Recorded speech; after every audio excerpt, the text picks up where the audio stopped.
পরিকল্পনা ছাড়া কোনো কাজই সম্পূর্ণ হয় না। কোনো কাজ করতে গেলে প্রথমে পরিকল্পনা করা জরুরি, কিন্তু এই পরিকল্পনা করাটা যেমন সময় সাপেক্ষ তেমন ভীষণ কঠিন। এই জামাটিতে ছোট্ট এই ফুলটা করতে আমাকে অনেক পরিকল্পনা করতে হয়েছে। বুঝতে পারছিলাম না কেমন ফুল আঁকবো। 2 দিন ধরে চিন্তা করে করে এই ফুলটা আঁকলাম। জানি না ফুলটা কেমন হয়েছে। তারপর শুরু হলো কালার কম্বিনেশনটা কী দেব, সেলাইটা কী দেব, সেই যুদ্ধ। শেষমেশ মনে হলো এই কালার দুটো দিয়ে দেখি কেমন হয়। সেলাই নিয়েও নানা রকম ভাবনা ছিল।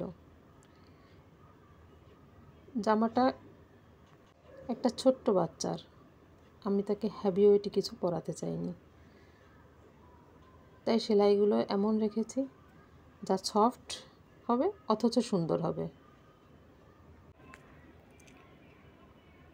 কাঁথা স্টিচ সেলাই দিয়ে আমি সম্পূর্ণ কাজটা করার পরিকল্পনা করেছি। দেখা যাক কাজটি কেমন হয়। শীতের দিনে হলে একটু ভারী সেলাই দেওয়া যেত, তাতে শীত কিছুটা কম লাগতো, কিন্তু গরমের দিনে পাতলা কাপড়ে হালকা সেলাই দেওয়াই মনে হয় ভালো।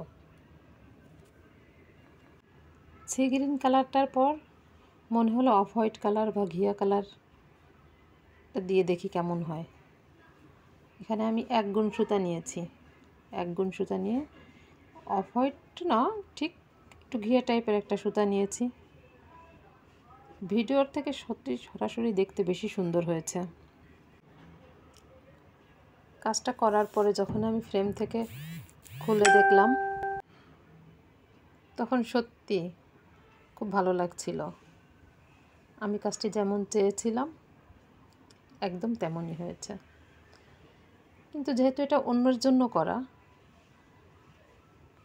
তার কেমন লাগবে এটা একটা বড় বিষয়। আশা করি আমার কাস্টমারের এটা ভালো লাগবে। আমার কাস্টমারও খুব বেশি গর্জিয়াস কিছু পছন্দ করেন না।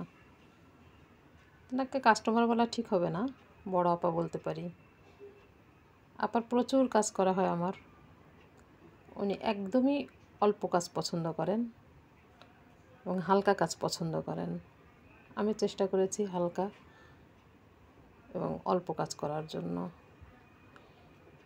কাজের ফিনিশিংটা কেমন হয়েছে জানাবেন। কালার কম্বিনেশন এবং সেলাইয়ের ভিন্নতা চাইলেও সেটা আমাকে জানাবেন।